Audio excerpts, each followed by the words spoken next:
کیسے تجھ سے کروں سامنا، گر رہا ہوں ذرا تھامنا۔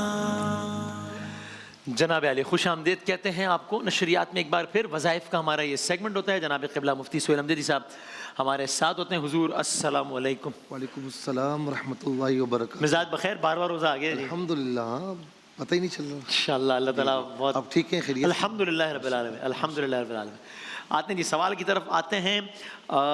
یہ پوچھا ہے رباب صاحبہ نے لاہور سے، اللہ نے ماں کے دل میں اپنے بچوں کے لیے جتنی محبت رکھی ہے اس کو کوئی ماں ہی سمجھ سکتی ہے۔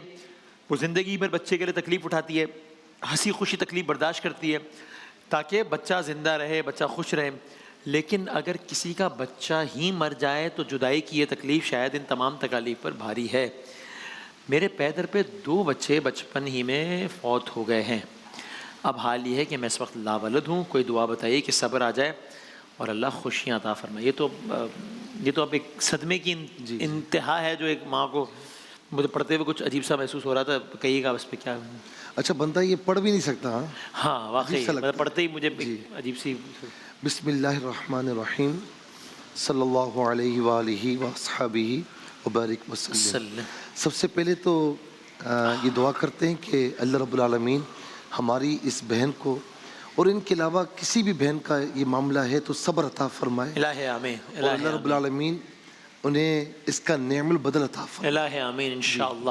اچھا، کہنا آسان ہے جی ہاں جی ہاں جی ہاں کہ کسی کا بچہ اس طرح اٹھ جائے، انتقال کر جائے، ہائے ہائے، تو کہنا بہت آسان ہے کہ جی صبر کیجئے، لیکن جس پر بیت رہی ہوتی ہے نا تو وسیم بھائی صبر کرنا آسان نہیں ہوتا، اور خاص طور پر جس کی مدتوں کے بعد اولاد ہوئی ہو۔ تو اللہ رب العالمین ایسے جتنے بھی فیملیز ہیں سب کو صبر کی توفیق نصیب فرمائے، الہ آمین انشاءاللہ، اور بہترین بدل عطا فرمائے۔ اچھا، میں جو دعا بتا رہا ہوں یہ دعا قرآنی بھی ہے، ٹھیک ہے، اور حدیث پاک میں بھی ہے۔ اچھا جی اچھا، دونوں قرآن میں سورہ بقرہ کی آیت نمبر 156 ہے، اوکے، جس میں فرمایا کہ الذین اذا اصابتہم مصیبہ، کہ ایمان والے وہ ہیں، کیونکہ ایمان والوں کا ذکر ہے، ایمان والے وہ ہیں کہ جب انہیں مصیبت پہنچتی ہے نا تو وہ آہو فغاں نہیں کرتے، شکوہ شکایتیں نہیں کرتے، چیخم پکار نہیں کرتے، چپ چاپ اگر آنسو آ جائیں تو ٹھیک ہے، انا للہ و انا الیہ راجعون، بے شک ہم اللہ کے لیے ہیں اور بے شک ہمیں اسی کی طرف لوٹ کر جانا ہے۔ اور پھر اللہ رب العالمین نے اگلے مرحلے میں یہ فرمایا کہ یہ وہ لوگ ہیں کہ جو یہ پڑھتے ہیں نا تو اللہ تبارک و تعالیٰ ان پر رحمتوں کا نزول فرماتا ہے، سبحان اللہ، اور یہی لوگ ہدایت یافتہ ہیں، یہ ہدایت پا چکے ہیں۔ واہ واہ واہ۔ اچھا، اب حدیث پاک کی طرف آ جائیے۔ مسلم شریف کی حدیث ہے، اور یہ حدیث پاک کہ انا للہ و انا الیہ راجعون، اب پوری دعا ہے، اللہم اجرنی فی مصیبتی واخلف لی خیرا منہا، اللہم اجرنی فی مصیبتی واخلف لی خیرا منہا۔ اس کا مطلب یہ ہے ترجمہ، کہ پورے کا ترجمہ انا للہ سے کہ بے شک ہم اللہ کے لیے ہیں اور اسی کی طرف لوٹیں گے، یا اللہ مجھے میری مصیبت میں اجر عطا فرما اور مجھے اس سے اچھا بدل عطا فرما۔ یہ دعا ایسی ہے کہ رسول اللہ صلی اللہ علیہ وسلم نے فرمایا کہ اچھا مصیبت کسے کہتے ہیں؟ کسی کا انتقال ہو جائے یہی مصیبت ہے؟ نہیں، میرے آقا فرماتے ہیں کہ جوتے کا تسمہ ٹوٹ جائے نا، اچھا یہ بھی مصیبت ہے، اچھا، یہ بھی پریشانی ہے، کسی کا چراغ بجھ جائے یہ بھی پریشانی ہے، اچھا، ٹھیک ہے نا؟ تو مومن کو ہلکی سی پریشانی بھی آئے تو یہ دعا پڑھ لے، انا للہ و انا الیہ راجعون، اللہم اجرنی فی مصیبتی واخلف لی خیرا منہا۔ اس کا جو ہے نا، اس کی فضیلت کیا ہے، اس کا فائدہ کیا ہے؟ ام سلمہ رضی اللہ تعالی عنہا جو حضور نبی کریم علیہ السلام کی زوجہ محترمہ فرماتی ہیں کہ میرے پہلے شوہر کا انتقال ہوا، بڑی محبت کرتے تھے مجھ سے، ابو سلمہ کا، تو میں بڑی غمگین ہو گئی، کیا مجھے اتنا اچھا شوہر مجھ سے جدا ہو گیا؟